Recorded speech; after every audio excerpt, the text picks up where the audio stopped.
সপ্তাহখানেক ধরে বেশ কিছু অভিভাবক তথা রিটায়ার্ড শিক্ষক মহাশয় তথা প্রাক্তন ছাত্রছাত্রী এবং বর্তমান বহু ছাত্রছাত্রী তারা আমার কাছে জানতে চাচ্ছে বা অফিসে ফোন করে জানতে চাচ্ছে যে এসএলএসটি পরীক্ষাটা স্যার ঠিক কবে নাগাদ হতে পারে, আর এই পিএসসি পরীক্ষাটা টিচার নিয়োগ পরীক্ষাটা কি আদৌ হবে। এবং আজকেরই সকাল থেকে জানি না কেন দুজন সাংবাদিক তারা আমাকে ফোন করে জানতে চাচ্ছে এই ব্যাপারে যদি কিছু বলেন। কিন্তু আপনারা দেখেছেন এখন প্রেস থেকে দূরে আছি, কোনো ঝামেলার মধ্যে আমি আর যেতে চাই না, কোনো বাইট দিচ্ছি না, কিন্তু সবাইকে উদ্দেশ্য করে বলছি যে এটার প্রশ্ন অনেক, কিন্তু উত্তর একটাই। কি উত্তর?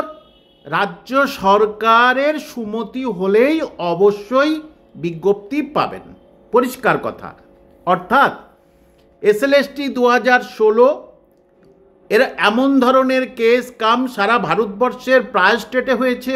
আমার পরিষ্কার করে মনে আছে 2002 সালে 2-3 সালে স্কুল সার্ভিস কমিশনের বামফ্রন্টের সময় যারা টেন্ডার পেয়েছিলেন, অর্থাৎ তখন কিন্তু হাতে লিখে ফর্ম ফিল আপ করতে হতো, ছোটো ব্রোশিউর থাকতো, এবং সেই পাবলিশার কিন্তু তখন আমাকে বারাসাত থেকে টেনে নিয়ে এসেছিলেন। তখনই কিন্তু স্কুল সার্ভিস কমিশন সম্বন্ধে আমি সব কিছু হাতে কলমে শিখেছি, কারণ পুরোটাই তখন আমাকে দেখতে হয়েছিল এবং সাহায্য করতে হয়েছিল।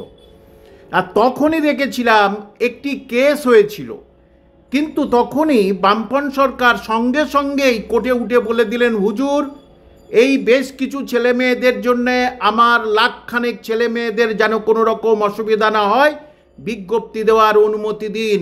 বিজ্ঞপ্তি দিয়ে দিল। তাহলে রাজ্য সরকার নিজেই জানে যে নতুন বিজ্ঞপ্তির উপরে কোনো স্টে অর্ডার নেই, তারা দিচ্ছে না।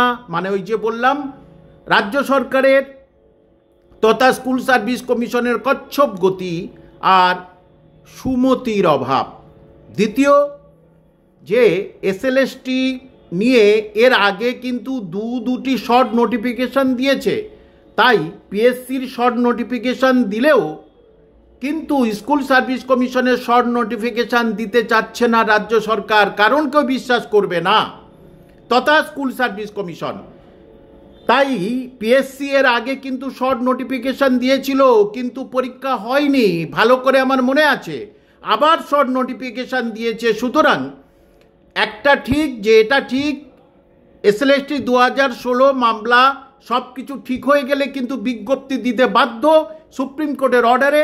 সুতরাং আপনারা যারা মনে করবেন যে পড়াশোনা চালিয়ে যাবেন, তারা পড়াশোনা চালিয়ে যান, বাড়িতে কোনো অসুবিধা নেই।